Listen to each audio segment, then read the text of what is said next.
Baik pemirsa, bagi Anda yang baru bergabung di Jambi Berdialog malam hari ini, kita kedatangan Ketua DPRD Kabupaten Batanghari, Bang Mahdan. Tema kita yakni prioritas Dewan membangun Batanghari. Baik nih Bang, menyambung tadi Bang, ada 3 sektor lah yang menjadi prioritas. Nah, di samping kita tidak menyampaikan yang lain. Ini saya masih tertarik masalah infrastruktur nih Bang. Kira-kira 2019 ini menjadi prioritas lah di infrastruktur Bang. Ya, Bang. Ya, seperti yang saya sampaikan tadi, bahwa di daerah manapun, termasuk Batanghari, infrastruktur pastilah jadi skala prioritas. Ya. Karena inilah salah satu ujung tombak dari pertumbuhan ekonomi.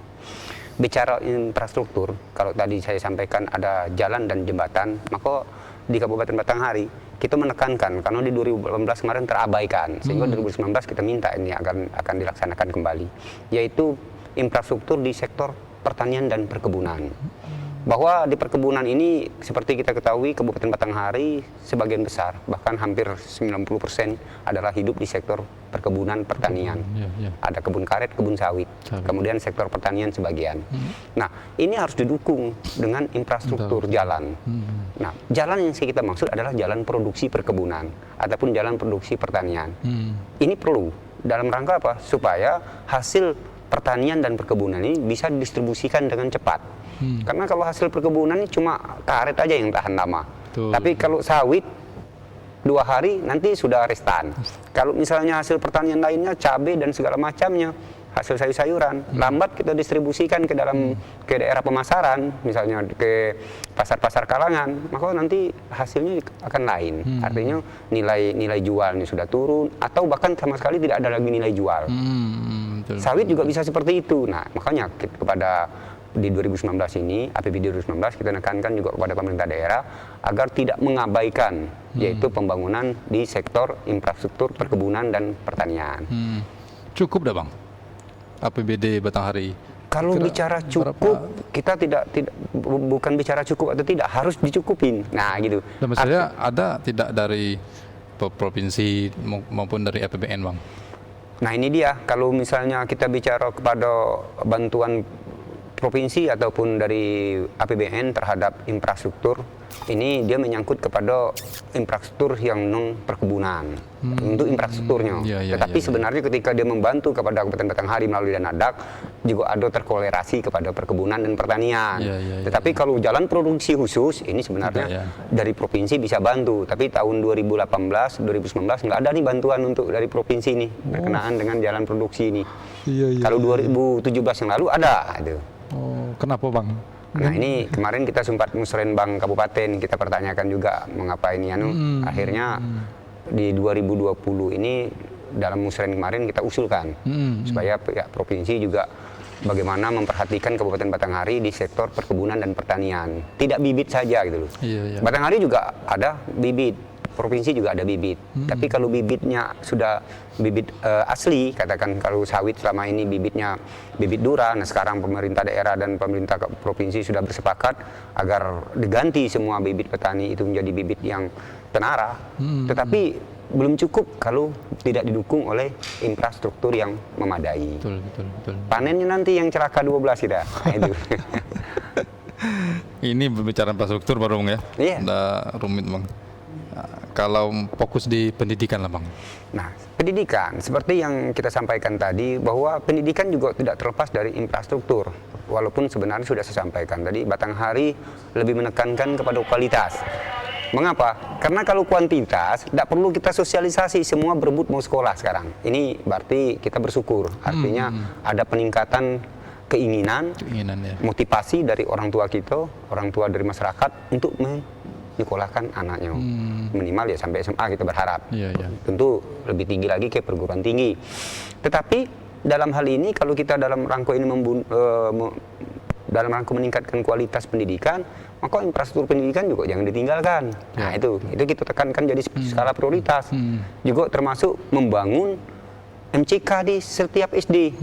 Karena celaka 12 kalau ada anak SD nanti buang air kecil di depan anak yang lain, apalagi anaknya anak laki-laki ini kita jaga betul. Apalagi dari sisi kebersihan, sisi etika, sisi kebersihan ini salah semua. Kan tanggung jawab kita nih, Betul. baik dewan maupun pemerintah daerah. Alhamdulillah ya kita sudah menganggarkan ataupun menyepakati dengan pemerintah daerah beberapa SD dan SMP kita bangun MCK. Walaupun tidak semuanya sudah terbangun. Kalau dari jumlah Bang, jumlah sekolah di Batanghari, kalau menurut Dewan lah, apakah sudah cukup atau memang perlu ditambah Bang? Dengan kita lihat mungkin banyaknya minat ya. Kalau bicara sekolah, saya kira cukup sudah jumlahnya. Tetapi yang kurang sekarang adalah tenaga pengajarnya. Nah ini yang PR berat bagi kami. Sedangkan pembukaan PNS. Nah itu dia. Kalau ASN, kita kaitkan kepada PNS yang ada, itu ada yang satu SD, ada yang satu SMP, satu SMK, hanya satu guru pegawai negeri, itu kepala sekolah.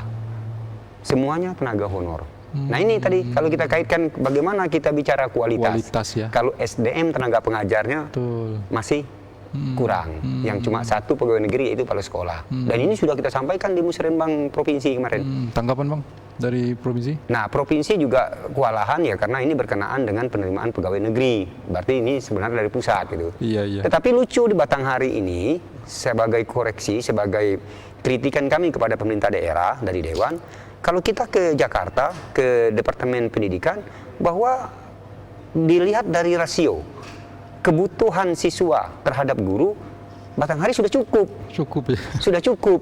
Tetapi kalau dilihat dari rombel, baru kita kurang. Artinya apa? Satu guru mungkin SD mewakili berapa orang siswa, 14 siswa, maka kalau dihitung dari rasio itu sudah cukup.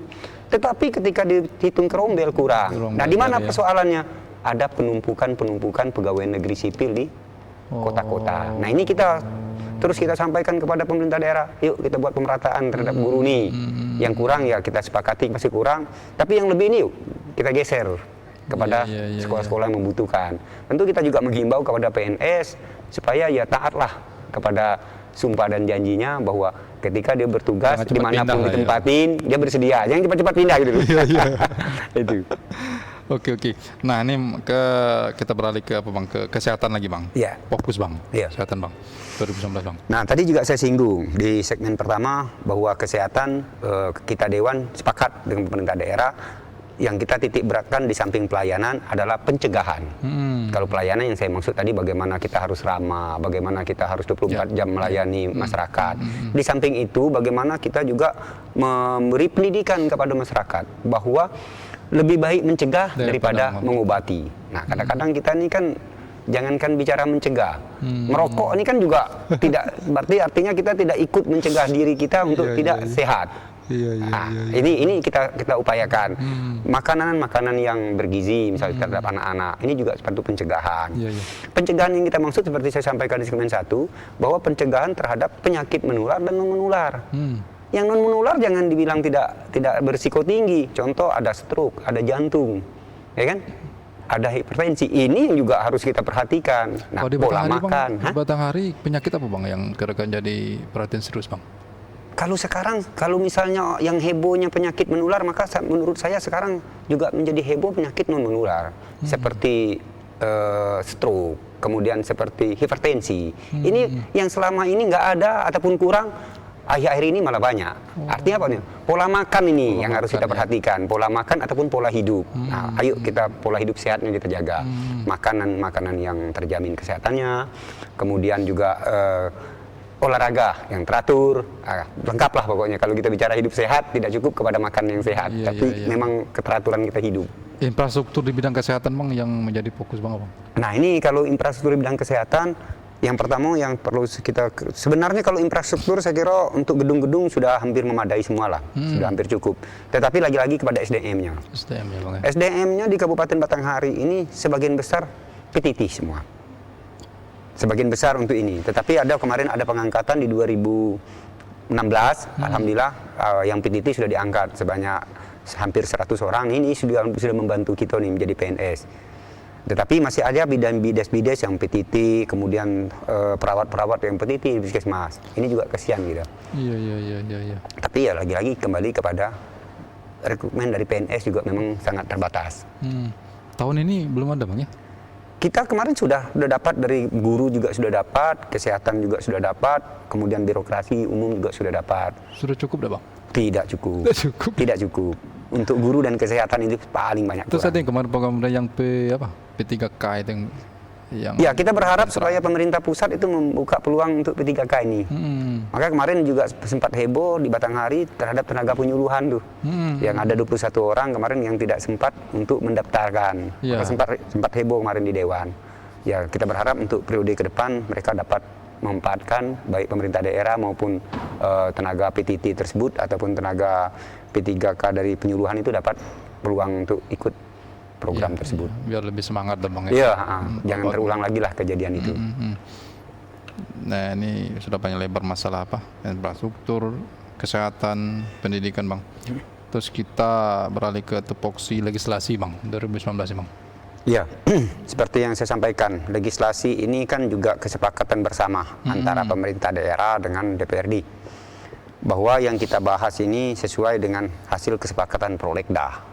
Prolegda 2019 ditetapkan di 2018. Nah, apa saja yang harus kita bahas? Ya. Ini ada di 2019 kemarin yang kita tetapkan di 2018. Alhamdulillah beberapa Prolegda sudah kita sepakati, maka kita menyusun ranperdanya itu nanti sudah kita sepakati juga. Prosesnya yang mungkin akan mulai kita laksanakan di selesai pileg ini. Karena mungkin kita juga seperti Dindo tahu sendiri, ini tahun politik, jadi ya Dewan juga disibukkan dengan dalam rangka pileg, sehingga kita membuat schedule juga agak terundur. Jadi sehingga insya Allah nanti di bulan Mei ini akan dilaksanakan pembahasan ranperda yang sudah kita sepakati. Tetapi yang perlu saya tekankan tentu kepada pemerintah daerah terhadap perda yang sudah diundangkan supaya dijalankan. Alhamdulillah kayak perda nomor 17 2013 sekarang lagi giatnya pemerintah daerah menjalankannya. Bayangin 2013 baru 2019 ini baru bisa terlaksana secara maksimal. Perda apa itu Bang? Perda baca tulis Al-Quran. Kemudian ada lagi perda yang sangat penting, yaitu perda pemberdayaan masyarakat terhadap bahaya narkoba. Ini belum jalan sama sekali. Padahal di situ ada hal yang sangat penting. Kendalanya apa Bang? Kita juga belum memahami sebetul kalau dibilang kendala, apa kendalanya juga nggak begitu rumit gitu loh. Tinggal memang menjalankan perda ini memang harus dikejar terus supaya bisa dijalankan ini. Iya, karena kan percuma juga kalau legislatif dituntut dulu sebab banyaknya mengeluarkan perda, sedangkan pelaksanaannya lama Bang. Benar, perda ini kan di samping untuk meningkatkan pendapatan asli daerah, tapi juga ada hal lain yang tersirat dalam perda itu, misalnya bagaimana kita dapat beretika yang baik, bagaimana dalam rangka kita mendidik anak. Ini kan ada perda pendidikan, ada perda narkoba. Ini kan bagaimana ini perannya membantu masyarakat, anak-anak muda kita dalam rangka supaya jangan terjerumus ke lembah hitam tersebut. Nanti, kalau perda ini dijalankan, insya Allah, karena yang dituntut di sana tuh kesadaran dari orang tua. Bagaimana orang tua juga ikut mengawasi anaknya, bukannya pemerintah saja, bukan polisi saja, bukan BNN saja yang mengawasi anak kita dari bahaya narkoba. Nah, perda ini saya kira sangat bagus, tapi belum berjalan ini. Nah, ini yang mungkin dari sisi legislasi DPRD dan sisi pengawasannya terus nih mengejar mungkin itu. bisa kita sama-sama BNN Bang ya. Kerjasamanya, Bung dalam rangka menyusun perda kemarin kita melibatkan BNN, dan itu perda usulan dari DPRD itu. Kebetulan ya yang jadi pencetusnya ya kebetulan saya sendiri kemarin, supaya ya karena keprihatinan saya terhadap masyarakat di Kabupaten Batanghari berkenaan legislasi. Kalau dari perda ini Bang, perda yang peningkatan Abang bilang tadi PAD tadi Bang. Ya. Spesifik seperti apa Bang?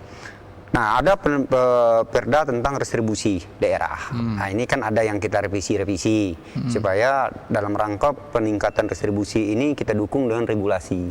Contoh misalnya tempat parkir, kemudian restribusi di puskesmas, kemudian restribusi, banyak lagi restribusi lain tentang rumah makan, kemudian tentang hotel. Nah, ini kita revisi. Kenapa? Ini dalam rangka peningkatan PAD. Iya.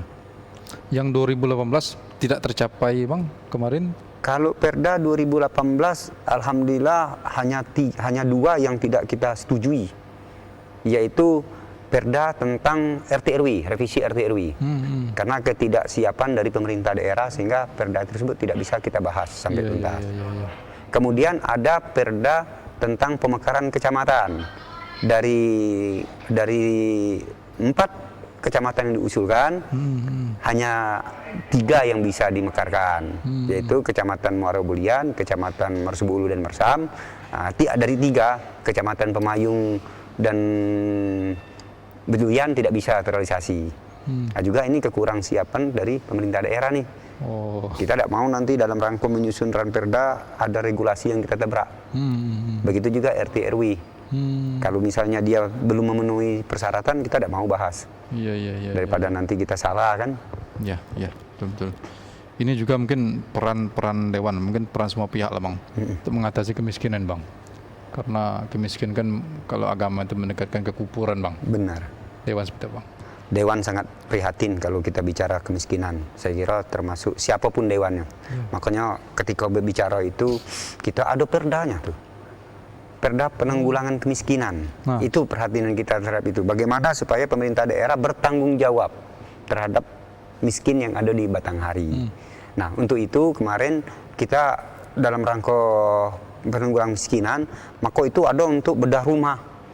Bedah rumah itu kita naikkan anggaran menjadi berapa kali lipat, 2 kali lipat dari anggaran sebelumnya.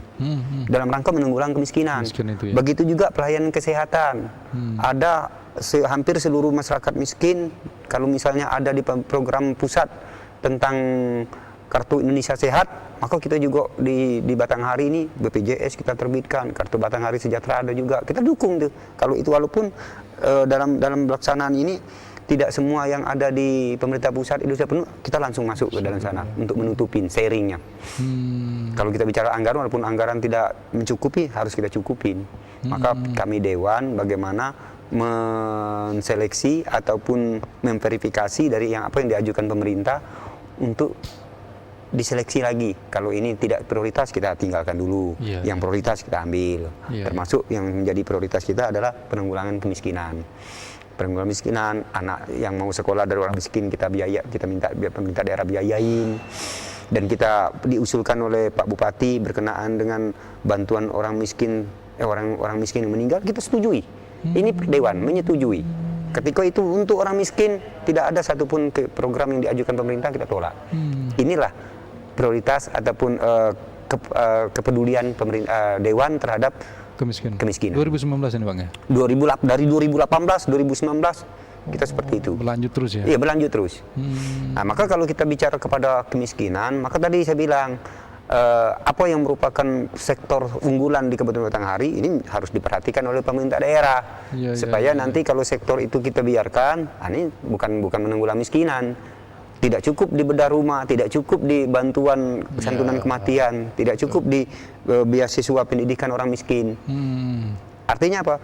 Infrastruktur terhadap mata pencarian masyarakat ini harus kita benahi. Jadi istilahnya kita ngasih kail Bang ya? Benar. Tidak semata-mata umpan tok kita kasih, tapi pancingnya gitu. Betul, karena untuk masa depannya itu kan banyak kritikan. BTL mungkin tidak menyelesaikan masalah kemiskinan. Nah, kita berpikir kepada sana, tetapi tidak juga bisa dihilangkan. BTL-nya tetap jalan. Ayo kita sama-sama sambil jalan itu kita cari solusi supaya BTL-nya nanti berangsur-angsur berkurang, tapi angka kemiskinan juga ikut berkurang. Jangan nanti BTL dicabut, angka kemiskinan naik. Nah, itu malah salah kita nanti. Betul. Ini kan ada dari Dewan itu melihat potensi kan selain perkebunan dan pertanian tadi Bang, yang bisa kita gali untuk mengurangi kemiskinan di Batanghari itu. Ya, makanya kalau kita bicara kepada peluang sangat banyak, sangat banyak. Hanya saja mungkin menggalinya pertama butuh investor dari luar karena keterbatasan kita. Nah, mungkin untuk itu, ayo kepada pemerintah daerah buka sepenuh-penuhnya kesempatan orang untuk berinvestasi. Tentu kita berharap kalau berinvestasi jangan nanti berdampak salah nanti. Artinya sesuai dengan regulasi ataupun amanah yang ada. Apa yang bisa ditawarkan ke investor Bang? Banyak hal seperti mungkin kepada sektor perkebunan kan, bagaimana pengusaha bisa masuk kalau selama ini pabrik-pabrik sawit hanya 1-2, sekarang sudah banyak. Begitu juga pabrik karet nih masih kurang nih di Batanghari. Nah, kalau misalnya ada inspektor lambat masuk, kita jemput deh bolanya. Kita sarankan pemerintah cari investor, jangan menunggu. Gitu. Bisa jadi kan dari Batanghari bukan karet lagi, sudah bentuk ban Bang ya. Benar, jangan mengelola barang setengah jadi toh. Kita buat barang sudah jadi. Itu agar membantu masyarakat dalam harganya. Kalau alasan pemerintah pusat mungkin kepada tata niaga, kita benahi itunya supaya tata niaganya secara bertahap bisa terbenahi. Kita siap Bang ya, bantu itu ya. Kita siap bantu. Artinya bantu dalam hal ini bagaimana bersosialisasi dengan masyarakat bahwa investor masuk ini akan membantu masyarakat. Menuntaskan kemiskinan tadi. Insya Allah kalau menuntaskan mungkin tidak, paling tidak mengurangi. Mengurangi. Itu. Oke, ini kita break dulu Bang, nih kita masuk ke segmen ketiga. Bapak pemirsa, jangan kemana-mana, tetap di Jambi Berdialog.